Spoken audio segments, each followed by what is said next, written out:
This is 5 on your side at noon. Focused on you.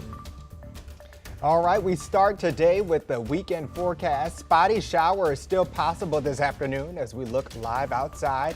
It's also expected to get much warmer, so that's some good news there. Thanks so much for joining us this afternoon.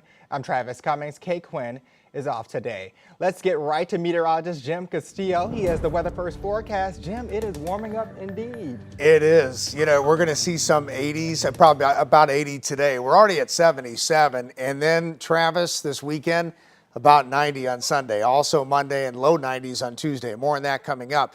But right now, just want to zoom in to a couple spotty showers. Haven't seen any lightning reports, but again, in our southern counties here from St. Francis County, St. Genevieve County, and then down around Fredericktown and Madison County, Missouri, also around Ironton. But again, you'll just have to dodge these real quickly, and then they move on. Even around Troy, a couple popping up there.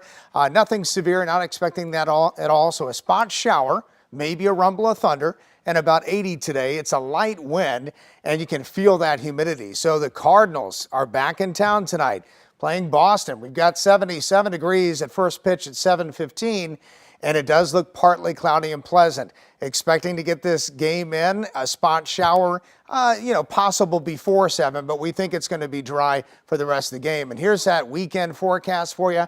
85 Saturday, 90 on Sunday. You'll feel that humidity, and I'll have the 10-day forecast coming up. All right, Jim, thank you for that first look. We're following a developing story in the Metro East. Right now, Wood River police are investigating after finding a man dead in the parking lot of an apartment complex. Officers arrived to Thompson Street Apartments overnight and found the victim had been shot. They also found a gun near the victim. Police say they believe the victim knew the shooter and it was not random violence. There's no word on what may have led to that shooting at this time. And we're still following a developing story in North St. Louis this afternoon where a shooting left a man dead and a 6-year-old child injured. We're told police are looking for at least 2 people. The shooting happened Wednesday night at a gas station on North Broadway. LaMarco Sharp died after being taken to a hospital. The boy remains in the hospital. Police say the boy is expected to recover. And new at noon, St. Louis is focusing on downtown development. Right now, just 90 minutes ago, city leaders and the business community announced a plan to establish a public-private partnership that'll focus on accelerating the work needed to revitalize vacant areas in the city. St. Louis Business, Inc. has been given 120 days to come up with a plan to address 2 properties. That's the Railway Exchange Building and the Millennium Hotel. You're talking about tackling the largest vacant buildings in the entire state of Missouri. But it's going to create focus, and we're going to create solutions. These challenges didn't arise overnight. They're not going to be solved overnight. Organizers say empty buildings are hurdles for businesses to grow. And today, the staff at Kip High School in St. Louis could vote to oust their union leaders. Teachers, nurses, and other employees are expected to vote on leadership at the American Federation of Teachers. Last month, KIPP teachers formed a picket line outside the school demanding a new contract. During the strike, school administrators stated they had presented the union more than 20 proposals. Teachers tell us the union isn't standing up to teachers. AFT hasn't responded to our request for a statement. Also today, we could learn what libraries will close in St. Charles County. 5 on your side, Sydney Stallworth has details on a special meeting being held in O'Fallon.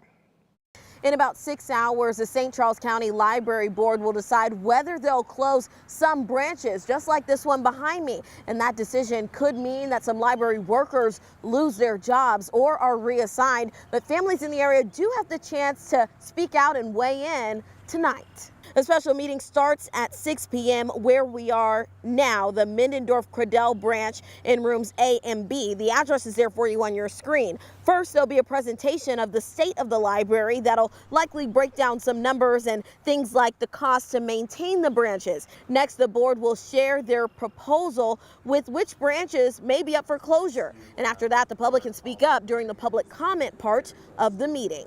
Our newsroom has found ways to make sure everyone can weigh in on the discussion. If you need any special accommodations at the meeting, you can call 636-441-2300, extension 1513. And library officials can ensure that you can attend the meeting comfortably and safely. Now, the meeting will also be live streamed online on the St. Charles City County Library YouTube page. You can find a link to that live stream on KSDK.com. Just look in the As Seen on TV section. The library board has made it clear they could vote on which branches could close at tonight's meeting. In O'Fallon, I'm Sydney Stallworth, 5 on your side. Local advocates of a bill to extend and expand the Radiation Exposure Compensation Act are feeling hopeful today. Members of the Just Moms STL spent yesterday in Washington, D.C. The group wants to include Missourians exposed to contamination from World War II bomb to be compensated for health issues. They spoke with the House Speaker, Mike Johnson's staff, for an hour and a half. We're told there's enough support, only Speaker Johnson has to put it on the floor for a vote. Now, if you log on to social media, you might stumble on some random video of a school fight. We've been covering a fight that sent a Hazelwood East High School student to the hospital and another to a juvenile detention center. I asked 2 area educators about filming fights and the importance of getting in front of kids who may hit record. Recordings of violence in schools and those involving students continue to blast across the internet. Recently, students in St. Louis have held the spotlight. It's sad to see, and it just lets us know, and it lets me know the value and the importance of keeping children safe. Superintendent Dr. Paula Knight tries to get ahead of any issues in the Jennings School District in North St. Louis County. As I tell the team, I tell my senior cabinet, we all love a story until we become a headline. That's why policy is in place to prohibit the use of cell phones on campus.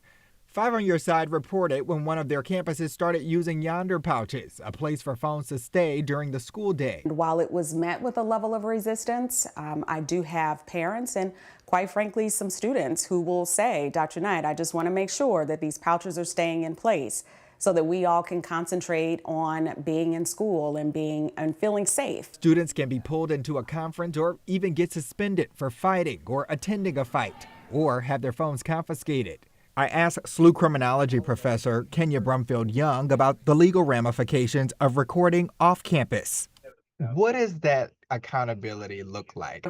Missouri does not have a duty to intervene law. So there's nothing that says if you're there and it's an incident that somehow that you have to intervene or you're, culpable at some level. These 2 academics say what's captured on the lens can last a lifetime. You may be 12, 13, 14, 15, but these recordings, they never go away. How can we actually address these things that lead up to the events being recorded? How do we address that so we get to the point where there is nothing to record? Again, there is no law in Missouri that says you cannot record a school fight, and you won't get in trouble if you do. Jennings School District is doing what it can to stop students from filming on its properties. We'll update you when the judges issues a ruling in the case in Hazelwood.